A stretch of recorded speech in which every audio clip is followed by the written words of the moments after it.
Hello and welcome to our channel. Today we are taking a deep dive into the recent CARICOM summit, where leaders from across the Caribbean came together in St. Kitts and Nevis to discuss the future of our region. This was the 50th regular meeting of CARICOM heads, and it attracted attention because of pressing issues in Haiti, Venezuela, Cuba, and the broader role of the United States in the Caribbean. For the next hour, we will break down what happened at the meeting, the positions of key leaders, the challenges facing the region, and what this means for ordinary Caribbean citizens. Prime Minister Andrew Holness of Jamaica opened the discussion by emphasizing that different responses from Caribbean nations should not be seen as a sign that CARICOM is divided. Holness explained that each country must respond based on its own circumstances, risks, and national priorities. He made it clear that the measure of integration is not uniformity of position, but the effectiveness of cooperation. He also highlighted that differences in perspective can be a strength, allowing the region to harness a wider range of solutions to common problems. Holness stressed that diversity in economies, governance styles, and political traditions is an underappreciated asset that gives CARICOM flexibility and resilience. Following Holness's remarks, Prime Minister Kamla Persad-Bissessar of Trinidad and Tobago praised his balanced approach. She agreed that countries have the right to make their own decisions regarding national security and foreign policy, while respecting the sovereignty of other member states.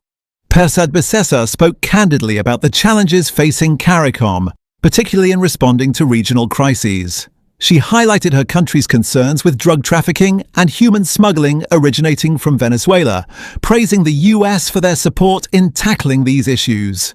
Cuba was a major point of discussion. Persad-Bissessar acknowledged the humanitarian struggles faced by the Cuban people due to the US oil blockade, but emphasized that political reform is necessary to allow citizens to elect their leaders freely. She stressed that Trinidad and Tobago cannot support a dictatorship anywhere in the region.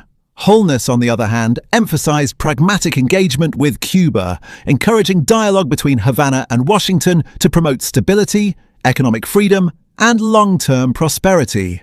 Both leaders agreed that protecting the welfare of the people is paramount. The summit also addressed internal CARICOM issues. Persad-Bissessar criticized the practice of political interference, such as parties sending representatives to influence elections in other member states. She argued that this practice leads to divisions, private conflicts, and hinders the progress of CARICOM. The leaders also discussed free movement within the region. Persad-Bissessar reaffirmed Trinidad and Tobago's support for the principle of full and free movement, but noted that illegal migration challenges mean it cannot be fully implemented at this time. Beyond political discussions, the summit reflected broader geopolitical dynamics. CARICOM countries face different opportunities and risks, whether related to US engagement, Chinese investments, or regional energy developments. Holness and Persad-Bissessar both urged member states to adopt a pragmatic, balanced approach, focusing on practical solutions that improve the lives of Caribbean citizens. Differences in opinion should not be feared, but harnessed as a tool for stronger cooperation. Throughout the summit, the message was clear. CARICOM remains committed to regional integration, but integration does not mean identical policies. Effectiveness comes from cooperation, dialogue, and respect for national sovereignty.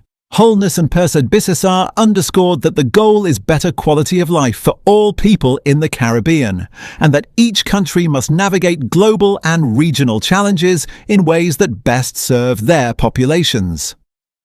As we continue to watch the region, issues in Haiti, Venezuela, and Cuba will remain central to CARICOM discussions.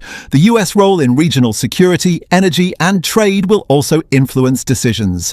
Member states must balance their national interests with regional cooperation, ensuring that CARICOM remains relevant and effective in a complex geopolitical environment.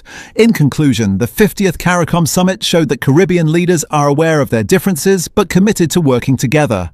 Holness and Persad-Bissessar demonstrated that diversity of opinion is a strength, not a weakness, and that pragmatism and cooperation are the keys to regional progress. For the citizens of the Caribbean, this means ongoing dialogue, careful planning, and policies that aim to improve everyday life while safeguarding sovereignty. If you want to stay updated on the latest Caribbean news, CARICOM developments and regional politics, make sure to subscribe to the channel and turn on notifications. We will continue to bring you detailed coverage and analysis so you never miss an update.